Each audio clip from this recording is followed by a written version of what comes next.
In this video, you will see how to add a new slide in PowerPoint. There are 3 quick easy methods to add new slide to PowerPoint. In the first method, we will use ribbon. So this part of the PowerPoint is called as ribbon. You have to go to the Home tab, and under the Home tab, you will see here the option of new slide. You have to click on the drop down here, and you will see different formats of slide. So you can select any format. For example, you want title only, so you can select title only, or if you want a blank slide, you can click on blank slide to add it. The second method is also easy. We can insert new slide using the thumbnail pane. So this part is called as thumbnail pane.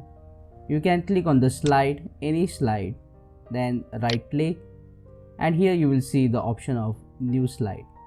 After clicking on this option, you will get the new slide. You can also right click in the area other than the slide and then click on new slide. The last method is easy. This is my personal favorite. Just click on the slide and press Ctrl M on your keyboard to insert the new slide in PowerPoint. Click on that like button, comment below and let me know if this video solved your problem. And don't forget to check out these useful videos related to PowerPoint. Subscribe and press the bell icon to learn more tips and tricks quickly like this.